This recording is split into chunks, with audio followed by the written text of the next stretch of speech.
तेभ्यः ओम नमः शुद्धेभ्यः ओम नमः शुद्धेभ्यः। अहिंसा परमो धर्म की आचार्य गुरुवर श्री कुंद कुंद भगवान की, आचार्य गुरुवर श्री ज्ञान सागर मुनि महाराज की,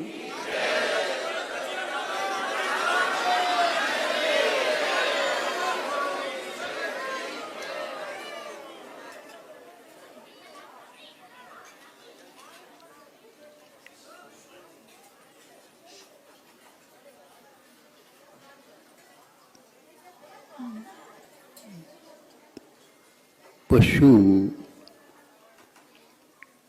और उसमें भी हिंस्र पशु जो शाकाहार तो लेते नहीं किंतु मांसाहार के माध्यम से जीते हैं, और यदि मांस नहीं मिलता है तो जीवित प्राणी का वध करके उसका भक्षण करते हैं।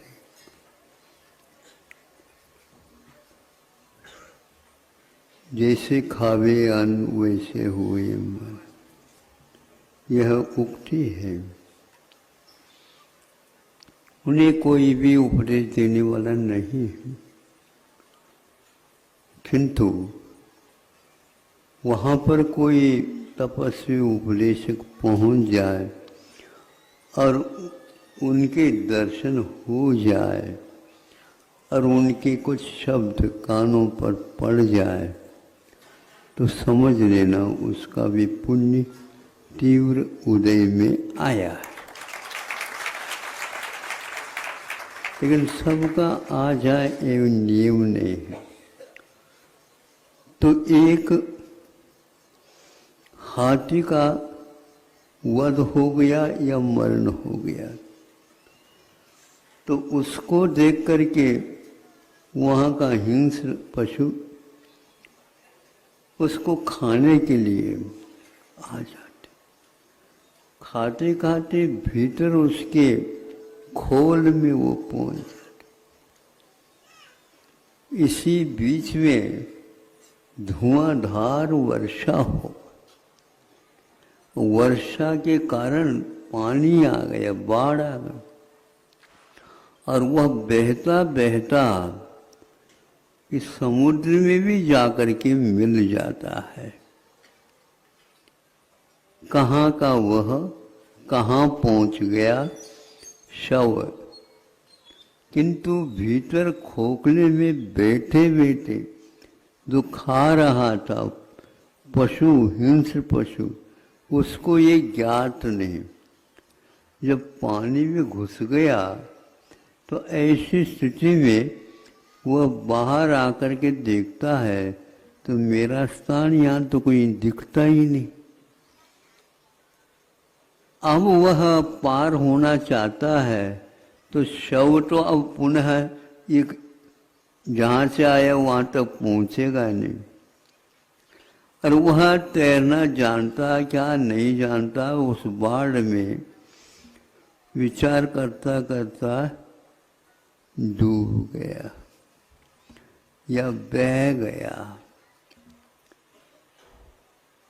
खाया पिया बह गए, क्या बोल रहे थे अभी रत्नगण श्रावकाचार्य चल रहा था कि एक शुल्लक जी ने कहा खाया पिया बह गए, खो गया।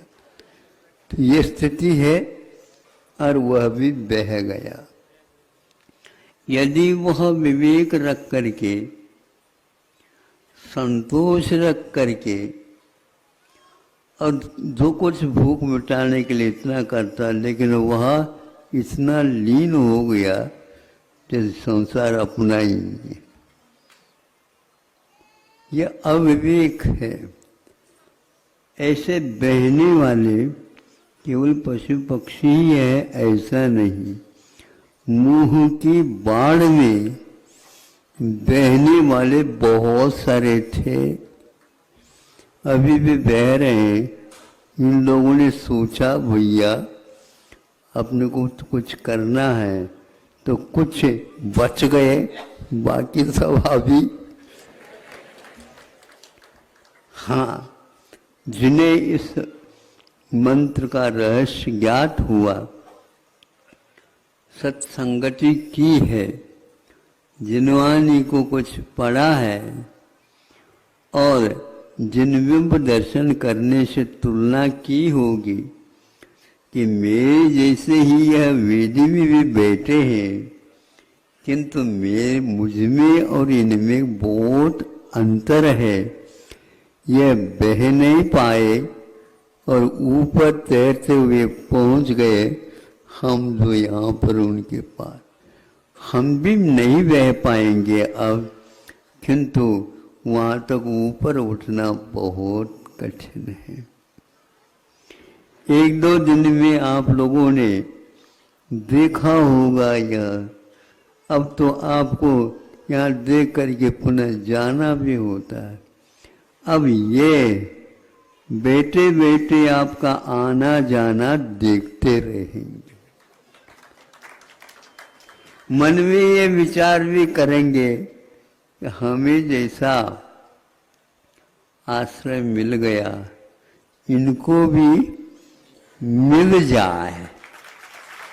ऐसे भाव करने से भी संभव है तरंगे जाकर के जैसे तट को छू जाती हैं, उसी प्रकार आपके भावों के तरंगे भी अनेक व्यक्तियों के मानस तक पहुंच सकते हैं और उसके द्वारा भी उसके मन में वो पिघलन भाव वो गल सकता है और वह भी आप जैसे सोच सकता है। शक्ति के अनुसार ही ये काम होता है। शक्ति के बाहर तो हम भावना कर सकते हैं, किंतु कार्य जो होगा वह शक्ति के अनुसार नहीं, जितना हम उसका उपयोग करेंगे उतना ही होगा। धीरे धीरे अपने कर्तव्य के अनुसार जो व्यक्ति एक एक कदम आगे रख रहा है उसको अनुभव होगा, उसको एहसास होगा कि यह जगत अपने ढंग से संचालित है। कहाँ कहाँ पर कहाँ कैसे द्रव्य क्षेत्र भाल के अपेक्षा से कर्म पक जाते हैं, उदीर्णा हो जाती है। उदय में आने के उपरांत उसका स्वाद जो है अनुभव उसके अनुसार होता है, लेकिन ये सब क्षणिक है। यह जिसने जान लिया अथवा श्रद्धान किया उसमें वह ज़्यादा तत्पर नहीं रहेगा। तत्पर का अर्थ वह उसी में लीन नहीं होगा, किंतु तात्पर्य कितना है, आशय कितना है, उद्देश्य क्या है, इसको समझने वाला व्यक्ति अवश्य ही इससे पार हो सकता है। कई लोगों ने पार होने के इरादे भी बने होंगे। इरादा भी अपने आप में एक बहुत महत्वपूर्ण वस्तु है।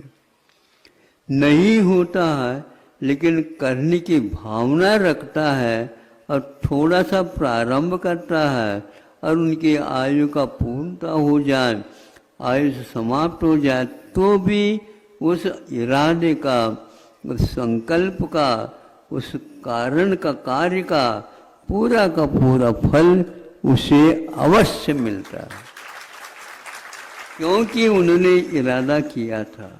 वो काम हुआ नहीं हुआ ये सब कर्म के उदय पर आधारित है, लेकिन कर्म के सेवक्षम से उनके मन में जो भाव आया वो फालतू नहीं जाता। बैठे बैठे भी आप लोग ये कार्य कर सकते हो। कोई चक्रवर्ती नहीं बन सकता, लेकिन मुझे चक्रवर्ती इस जीवन में नहीं बनना। कौन बना रहा है तुमको? लेकिन मन में ये आया कि मुझे चक्रवर्ती बनना नहीं है, तो बनना नहीं है तो उसका जितना लोभ था उतना तो घट गया उसका। भीतर से करना चाहिए, लेकिन अब जिसको मिलने के उपरांत कहता है मुझे यह नहीं चाहिए, मुझे वह चाहिए जो बार बार लेने की आवश्यकता। हाँ, फिक्स डिपॉजिट रखते हैं ना आप लोग बैंकों में। हाँ, तो यह बैंकिंग का मामला है। जो व्यक्ति संघ में छुलकों में 2-3 बैंकिंग वाले भी आए,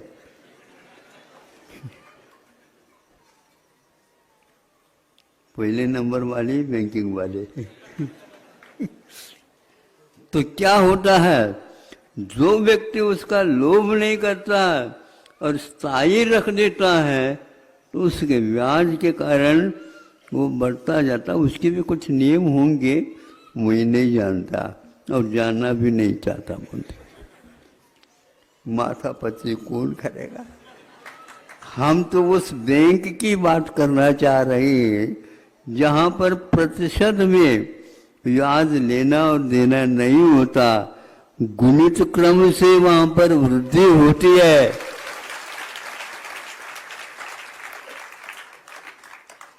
ऐसा बैंक, और आज तक वह दिवालिया नहीं हुआ।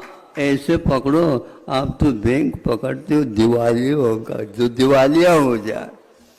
एक बैंक दूसरे बैंक में लीन हो जाता, कब होता पता नहीं, बाद में पता जाता। एक एक राज्य के जो बड़े बड़े बैंक हैं वो भी लीन होते हैं। सुना था राजस्थान के में एक दूसरा और लीन हो गया, तीसरा और लीन हो गया। जैसे बहुत पानी आ जाता है बाढ़ का, वो पूरा पूरा नदी में यूं ही साफ हो जाता। इसलिए अपने को वह स्थायी कार्य करना है जिसको हमेशा हमेशा के लिए कोई दुख दर्द नहीं होगा। इसी प्रकार यह ज्ञान आपको हुआ है तो दूसरे को भी करा सकते हो।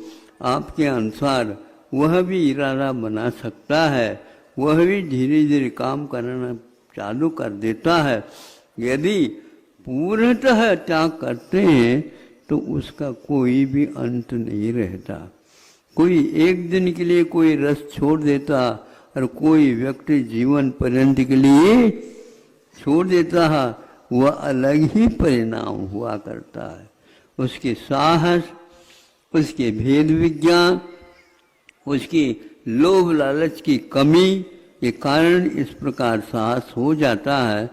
लेकिन जो वृद्धावस्था में हो जाने के उपरांत भी महाराज एकाध रस्सी तो दे ही दो, कहाँ बांधना है कि कहीं भी रस्सी से नहीं महाराज, अभी तक हमने किया ही नहीं। कोई बात नहीं, कर तो सकते हैं ना। हाँ, अब तो कर सकते, समझ में आ गया हमें, अब समझ में आ गया। अब जितना मैं कम कर दूं उतना ही कम है, वह है ही नहीं।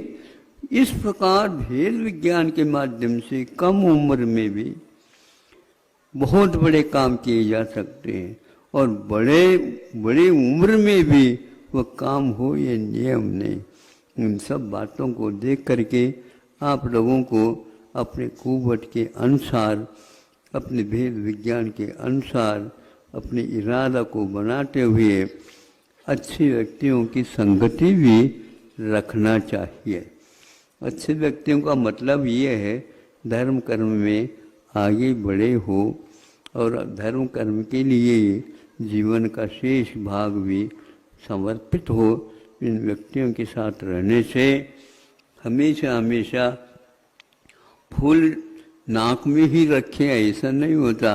बगीचा होता है, हुआ बगीचा में फूल खिले रहते हैं, लेकिन झरोके में से और ऊपर की छत में से वह सुगंधी प्रभावित होती रहती है और उसको बैठे बैठे आप सुगंधित हो सकते हैं। ऐसा ही धर्म का मामला है।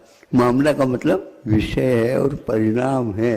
आप उससे परिचित हो जाइए और ऐसे बगीचे के पास तो कम से कम जा करके बैठा करो। अवश्य यहाँ पर क्या है बताने की कोई आवश्यकता नहीं है। अहिंसा परमो धर्म की।